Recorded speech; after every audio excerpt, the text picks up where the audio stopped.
Bonjour à tous, le but de cette vidéo est d'apprendre à calculer la probabilité d'une succession d'épreuves indépendantes. Alors, lors de la succession d'épreuves indépendantes, la probabilité d'obtenir une issue est égale au produit des probabilités de ses composantes. Je m'explique.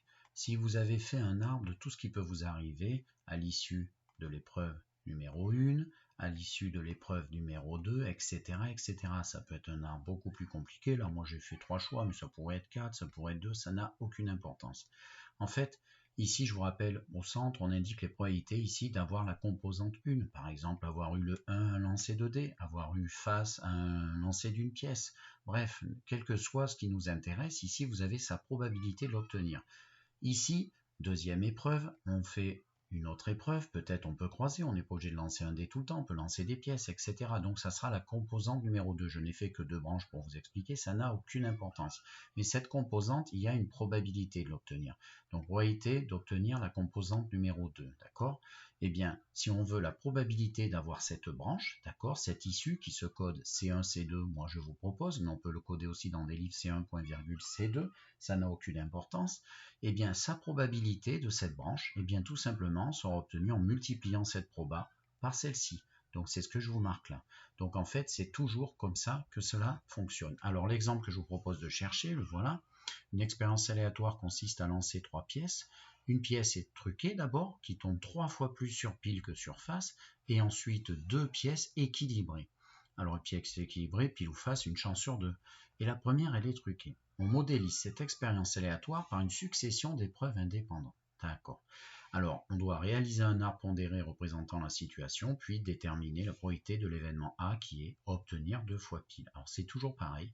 Vous allez faire un arbre en faisant, eh bien, vous allez imaginer la situation. La première pièce, je la lance. Attention, elle est truquée. À vous de regarder et à mettre les bons nombres par rapport aux probabilités d'obtenir soit pile, soit face. Ensuite, la deuxième pièce, etc. Et ça va démultiplier votre arbre, etc., etc. Faites un codage peut-être final et évaluez la probabilité pour pouvoir répondre à la question. Alors moi, je vous propose la correction, sinon vous faites pause, vous cherchez. Alors voilà, mettez des légendes si vous en ressentez le besoin. Donc vous voyez la première pièce truquée. Alors moi j'ai mis 3 quarts et 1 quart. Pourquoi? Parce qu'on m'a dit que j'avais 3 fois plus de chances de faire pile que sur face avec cette pièce truquée. Donc je peux obtenir soit pile, soit face, d'ailleurs pour toutes les pièces, vous remarquez.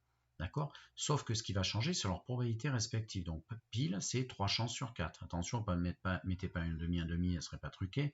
Si vous mettez 2 tiers, 1 tiers, ici vous aurez 2 fois plus de chances que là. Hein. 2 tiers, c'est le double de 1 tiers. Sinon, on veut 3 fois plus de chances, c'est 3 quarts, 1 quart. Souvenez-vous, ça doit faire 1 quand même. Hein.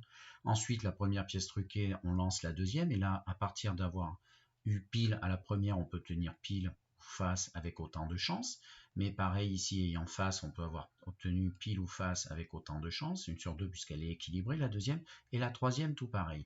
Moi je vous propose de mettre un codage, d'accord, que j'écris ici pile pile pile, qui en fait représente le codage de cette branche du haut. Pile, pile et pile. Ensuite celle-ci là, c'est celle-là. Regardez, je repars en arrière, voilà.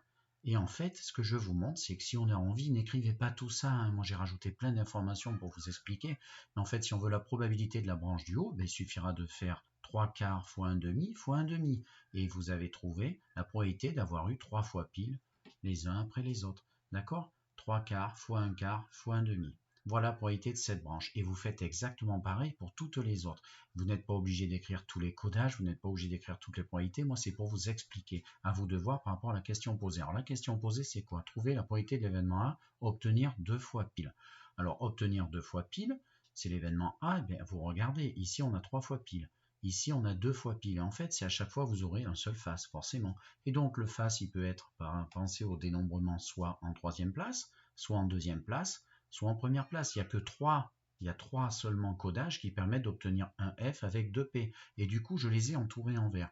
Et du coup, si on veut trouver la probabilité de A, il suffit de cumuler toutes ces probabilités de chacune des branches, car chacune d'entre elles amène des possibilités d'avoir exactement ce qu'on veut, c'est-à-dire 2 fois pile. Et du coup, il suffit de cumuler toutes les probabilités correspondantes. Donc la probabilité de ce premier cas, 2 piles d'abord et face après, eh bien ça fait donc 3/16e, hein, qui est le résultat, je vous l'ai mis ici, de ce calcul. Après, ben, vous cumulez la probabilité d'avoir eu cette issue-là, d'accord? Donc c'est face pile et qui est ici, d'accord? Même résultat. Et puis là, c'est là où ça change un petit peu. Eh bien, vous obtenez donc ce résultat qui est 1/16e pour un total de 7/16e. Voilà.